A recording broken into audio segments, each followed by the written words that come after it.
Hello and welcome back. Today we are thinking about depositional landforms in the UK.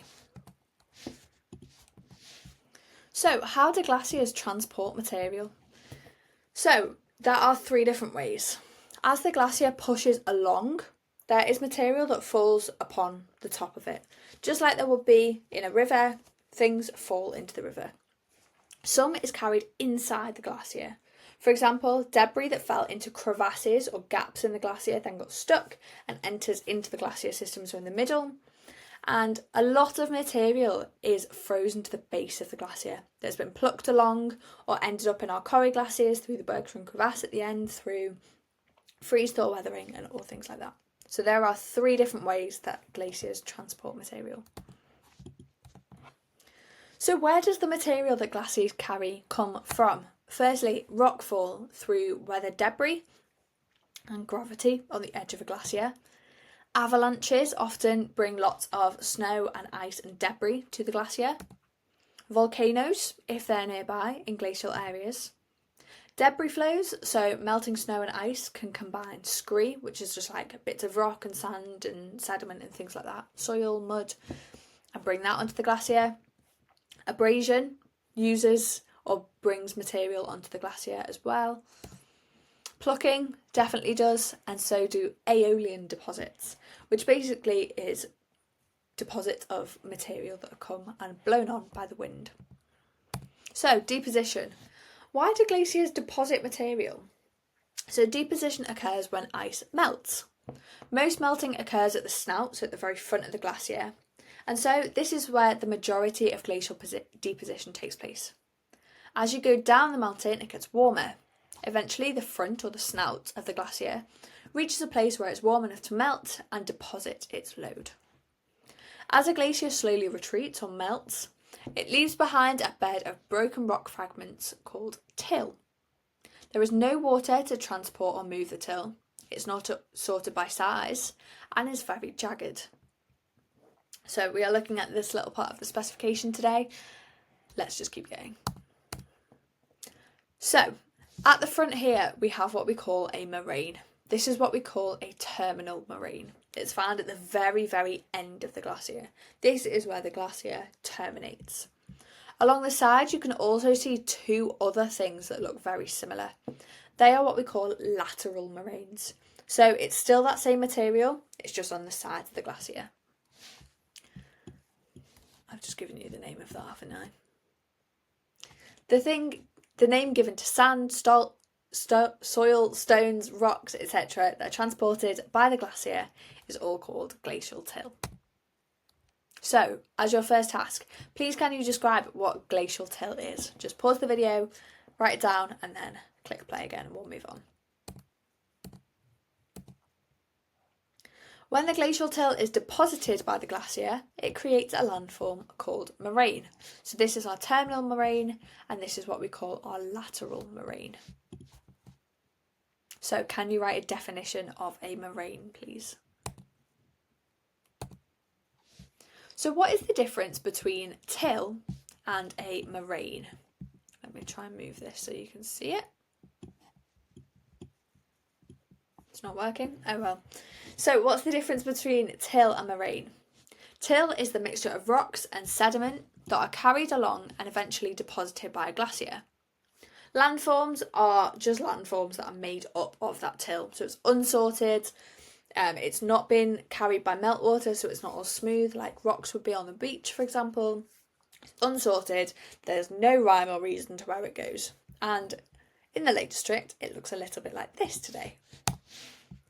So in your books or on your sheet, I would like you to list the various different types of moraine. There are 5. So we have our terminal moraine, where the glacier terminates. As the glacier continues to move up, that's what we call a recessional moraine. So you can see here, so as it recedes, there are kind of clear barriers of where the glacier once was. So that's called our recessional moraine. As you've seen from that picture, the moraines at the side of the glacier, these are the edges. This is called our lateral moraine. Where we have our tributary glacier and our main valley glacier, where they join together, they both also had lateral moraines. So when they join together, they join onto the ice, and you can see that moving down the middle here. This is what we call our medial moraine. And then finally, our ground moraine is what's going on underneath the bed of the glacier.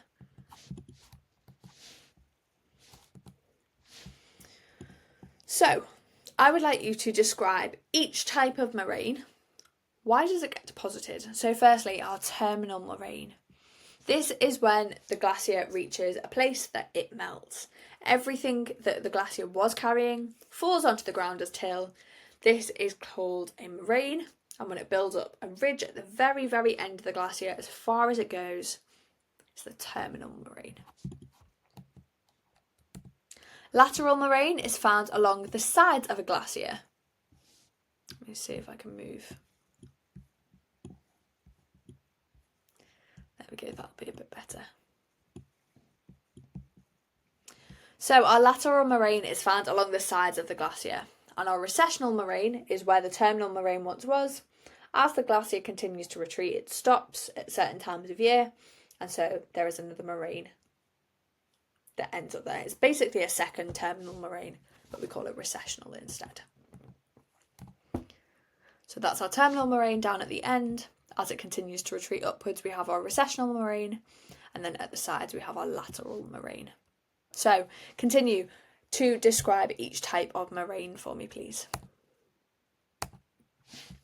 So this is our terminal moraine at the very end.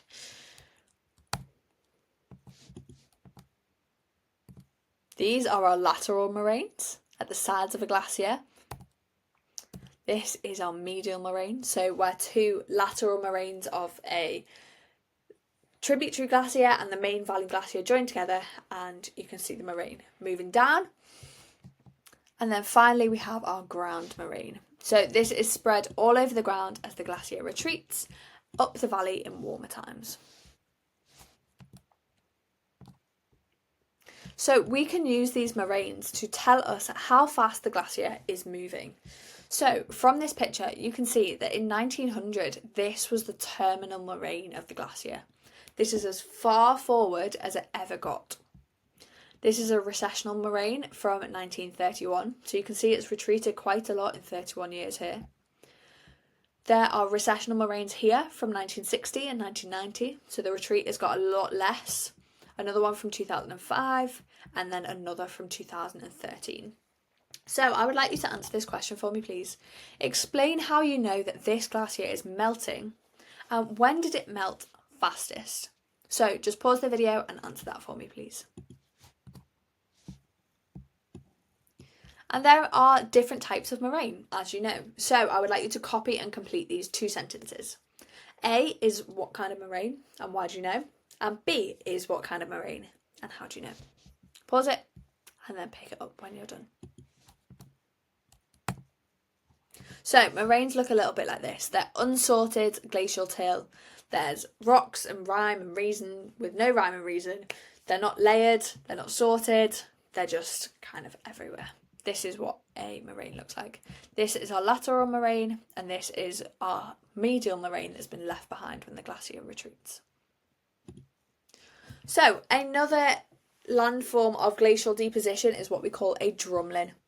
A drumlin is formed when a glacier flows over a thick layer of till left behind by a previous glacier. They are low hills shaped like the back of a spoon or half an egg.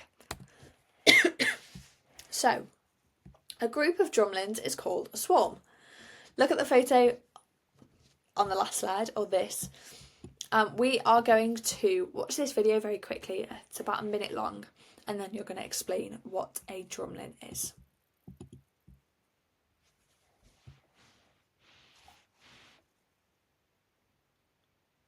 So as you can see, the glacier is moving forward. It's got loads of sediment in it, and there's already something on the valley floor. This then starts to build up other material. It traps it, and so over time that builds up, and so this glacial till continues to add to it, which is what we see left behind in a moraine.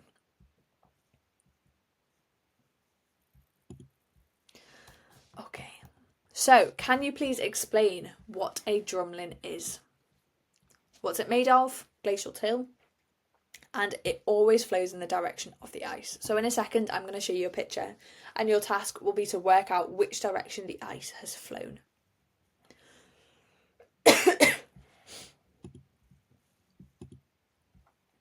So, the direction of drumlins. In this one, this is the steeper side, this is the more lenient side. So we call this the stoss and this the lee. Stoss and lee, or crag and tail. So, I'm going to leave this one up to you. Which way did the glacier flow? So, the steep side is where it's come from, the more relaxed incline is where it's going. Yes, it's gone from C up to D. And then finally, erratics. Erratics are stones and rocks that were transported by the glacier and then left behind when the glacier melted. Erratics can be carried for hundreds of kilometres and can range from pebbles to large boulders. Scientists sometimes use erratics to determine ancient glacier movement. An erratic is a boulder that is different from the rock of that local area upon which it is sitting. They have been transported and deposited by a glacier, and these erratics are used as indicators of patterns of former ice flow. These rocks are carried a very long way from where they started, and only a glacier is strong enough to have carried these rocks hundreds of miles. They are called erratics because they are completely out of place and they don't match the landscape around them.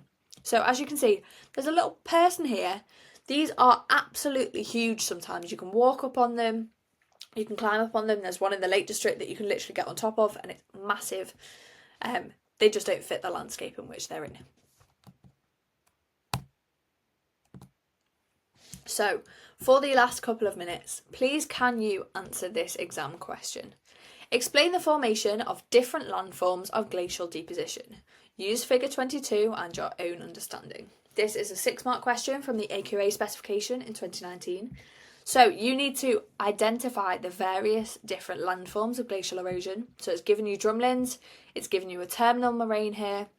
What is this? And can you explain their different landforms? So pause the video. It finishes here anyway. But try and answer that question for you or for me. And if you want to go and get the mark scheme after you have done it, if you go to the AQA website and look at past papers, it's from the 2019 paper. So I hope this has been helpful. Thank you very much and I will see you soon.